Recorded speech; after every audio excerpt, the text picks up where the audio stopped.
Oke, Assalamualaikum warahmatullahi wabarakatuh. Selamat bertemu kembali dalam perkuliahan MSDM, Manajemen Sumber Daya Manusia. Tema kali ini yang akan kita bahas mengenai tes dan seleksi karyawan.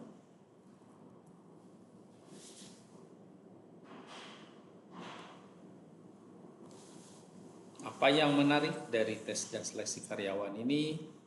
Di sini tentu menyajikan sebetulnya ada dua hal berkaitan dengan seni dan sains di balik proses ini.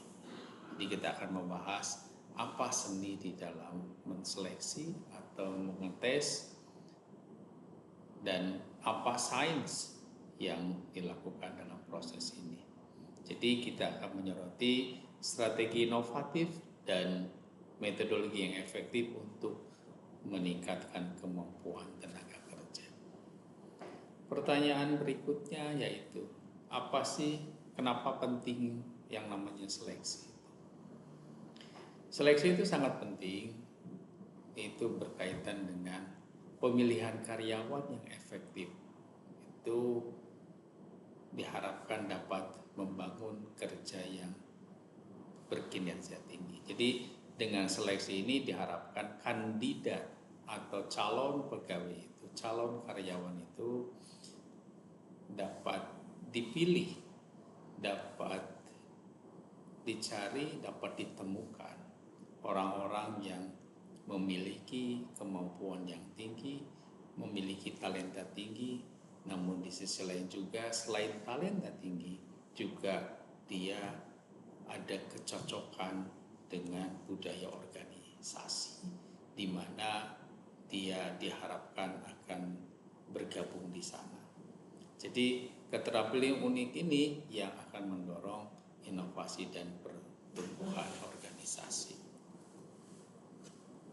Kemudian bagaimana memahami tes karyawan? Jadi tes karyawan itu akan melibatkan berbagai penilaian yang dirancang untuk mengevaluasi. Yang pertama adalah keterampilan, yang kedua akan dikeles adalah kepribadian, dan yang berikutnya adalah kemampuan kognitif. Jadi kita akan menguji mulai dari otaknya gitu kan, berkaitan dengan kognitif, berkaitan dengan kepribadiannya, berkaitan dengan perilakunya atau keterampilannya. Jadi tiga hal itu yang akan menjadi kegiatan selama seleksi itu. Seorang calon kandidat akan dites, akan diuji berkaitan dengan tiga kemampuan itu, kemampuan kognisi, kepribadian, dan keterampilan atau orang lain mengatakan kompetensi atau perilakunya. Jadi dengan menguji, dengan memahami, dengan tahu kemampuan kognitifnya, dengan tahu kepribadiannya, dengan tahu keterampilannya, maka kita dapat mengidentifikasi, dapat mengetahui kandidat yang memiliki sifat yang diperlukan untuk berkembang dalam peran mereka. Nah, jadi dengan seleksi ini diharapkan kita dapat menemukan orang-orang yang ada kecocokan, kalau istilah saya itu barangkali ada kecocokan dalam hal pekerjaan dengan kemampuan dan dirinya atau kepribadiannya, juga ada kecocokan antara orang bersangkutan dengan organisasinya. Sehingga kalau terjadi dua hal itu cocok dengan antara pekerjaan dengan kepribadiannya, dengan dirinya, dengan kemampuannya, dan kecocokan antara orang bersangkutan dengan organisasi, diharapkan mereka bisa betah di organisasi tersebut dan juga diharapkan dapat mendorong kinerja yang lebih baik karena ada ketepatan di dalam menentukan atau memilih kandidat yang terbaik. Ada beberapa jenis tes karyawan. Di antaranya adalah tes kognitif seperti yang saya katakan tadi, penilaian kepribadian, evaluasi keterampilan. Dan masing-masing ini memiliki tujuan unik dalam proses seleksi yang memberikan wawasan tentang kemampuan kandidat dan kesesuaiannya dengan peran tersebut. Kemudian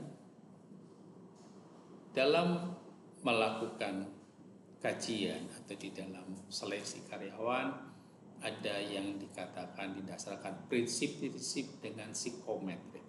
Di prinsip ini memastikan bahwa tes tersebut harus valid, harus andal, harus adil, gitu kan, dan memberikan ukuran akurat mengenai potensi kandidat dan mengurangi bias dalam proses seleksi.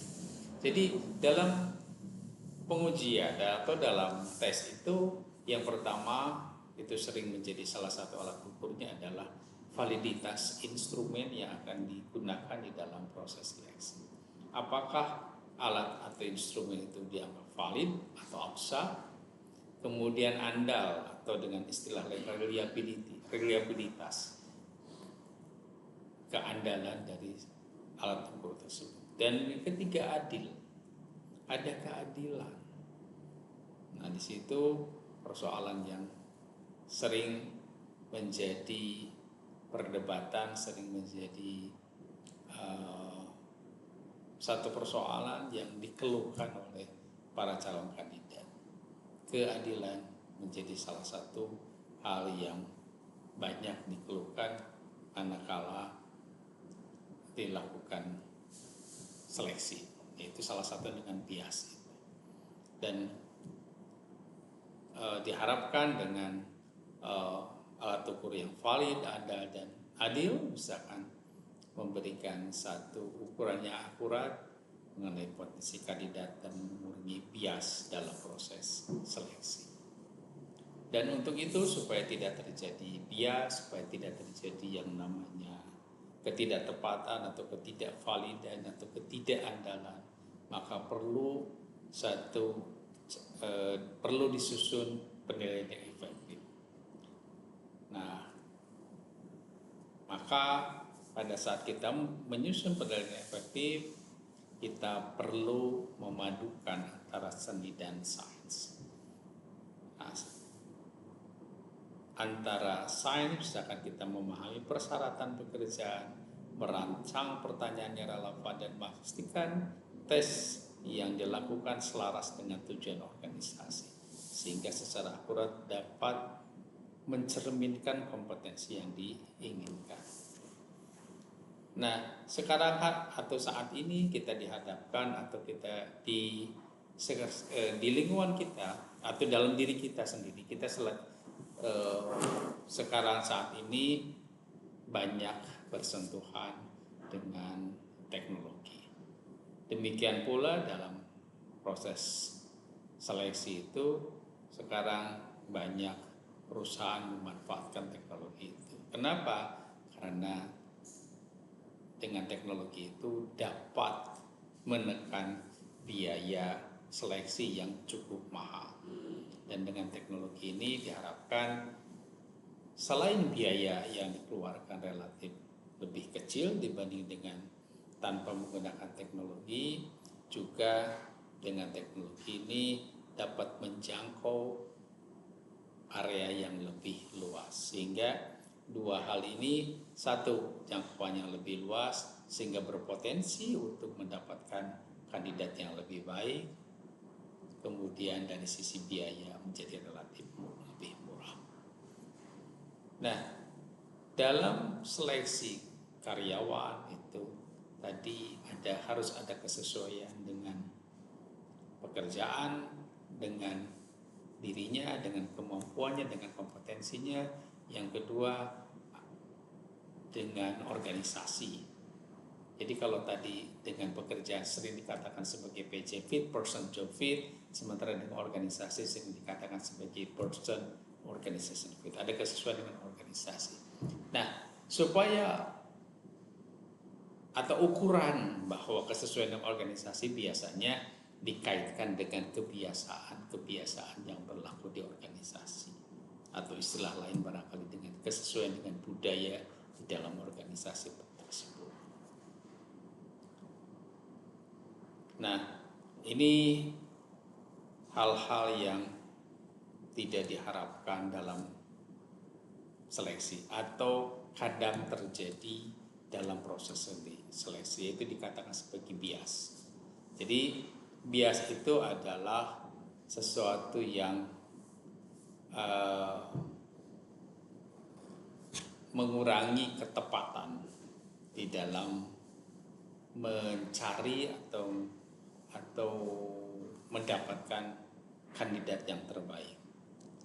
Jadi ini berdampak serius terhadap seleksi karyawan, dan bisa jadi karena terjadinya bias, maka kandidat yang potensial atau kandidat yang terbaik bisa saja tidak ditemukan atau lolos, tidak masuk dalam organisasi karena terdapat bias tersebut.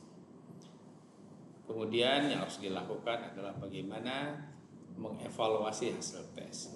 Nah, hasil tes itu berarti menafsirkan hasil tes. Kalau tafsiran, kalau sesuatu yang objektif, misalkan multiple choice, akan mengurangi yang namanya bias atau yang namanya subjektivitas. Tapi tidak semua yang namanya tes itu menggunakan multiple choice. Dan disinilah objektivitas menjadi salah satu tantangan terbesar bagi karyawan yang melakukan seleksi atau yang bertugaskan di seleksi. Nah, kira-kira gambarannya seperti itu berkaitan dengan